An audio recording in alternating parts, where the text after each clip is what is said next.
चलिए अब खबर चारधाम यात्रा में मौसम के हाल की कर लेते हैं। देखिए, पिछले कई दिनों से उत्तराखंड में चारधाम यात्रा में बारिश के कारण तीर्थयात्रियों की मुश्किलें बढ़ गई थी। हालांकि श्रद्धालुओं का हौसला डिगा नहीं और बड़े उत्साह के साथ लोग दर्शन के लिए चारों धाम पहुंचते रहे हैं।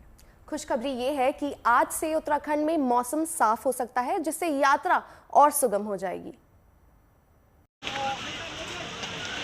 ये आस्था का सफर है, श्रद्धा की डगर है, जिस पर रुक रुक कर हो रही झमाझम बारिश की फुहारों के बीच उमड़ रही तीर्थ यात्रियों की ये भीड़ चारधाम यात्रा के प्रति उनके चरम उत्साह को बयां कर रही है।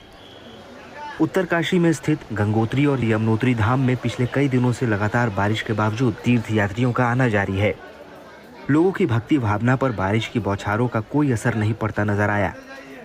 यमुनोत्री धाम में यात्रा के पैदल मार्ग पर लोगों की कतारें साफ बयां कर रही है कि मौसम के बदले मिजाज से यात्रा पर कोई फर्क नहीं पड़ने वाला।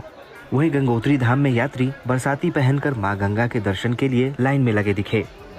भारी बारिश के कारण भी लोगों में उत्साह बना हुआ है। गंगोत्री धाम में काफ़ी संख्या में यात्री पहुंचे हुए हैं, जो कि मां गंगा के स्नान एवं दर्शन लाभ ले रहे हैं। यमुनोत्री राष्ट्रीय राजमार्ग पर बारिश और तूफानी आंधी के कारण पेड़ गिरने से कुछ देर तक आवाजाही में दिक्कत हुई, लेकिन फायर ब्रिगेड के जवानों ने मुस्तैदी से पेड़ को काटकर ट्रैफिक बहाल कर दिया। वहीं चारधाम यात्रा पड़ाव में हरबटपुर बस अड्डे पर आंधी और बारिश के कारण तीर्थ यात्रियों के लिए लगाए गए टेंट और रजिस्ट्रेशन सेंटर को कुछ नुकसान हुआ, लेकिन वहां मौजूद पुलिस और प्रशासन के दल ने तत्काल राहत की व्यवस्था की ताकि चारधाम जा रहे लोगों को किसी तरह की दिक्कत न हो। प्रॉब्लम जब हमने प्रशासन को बताया तो उन्होंने तुरंत हमें बताया कि आपको यहाँ पे चिंता करने की कोई जरूरत नहीं है। हम यहाँ पर पहुँचे तो भारी तूफान था और हम पहले ही घबराए हुए थे, जैसे कि हमारे देश की सिचुएशन है। पर जब हम यहाँ पे आए तो ये शॉकिंग और ज्यादा बड़ा हुआ कि पुलिस हमारे लिए व्यवस्था में पहले से ही जुड़ी हुई थी। उन्होंने हमें जल्दी जल्दी सेफ जगह पे पहुँचाया। अचानक बदले मौसम के कारण विकासनगर के हरबटपुर में यमुनोत्री मुख्य यात्रा मार्ग पर कई जगह भारी भरकम पेड़ सड़क पर गिर गए, जिससे यातायात में बाधा आई। साथ ही बिजली के तार टूटने के कारण भी दिक्कत हुई। अच्छी बात यह है कि हर मुश्किल से निपटने और लोगों को उनके मुकाम तक पहुंचाने के लिए तेजी से जरूरी उपाय किए गए हैं।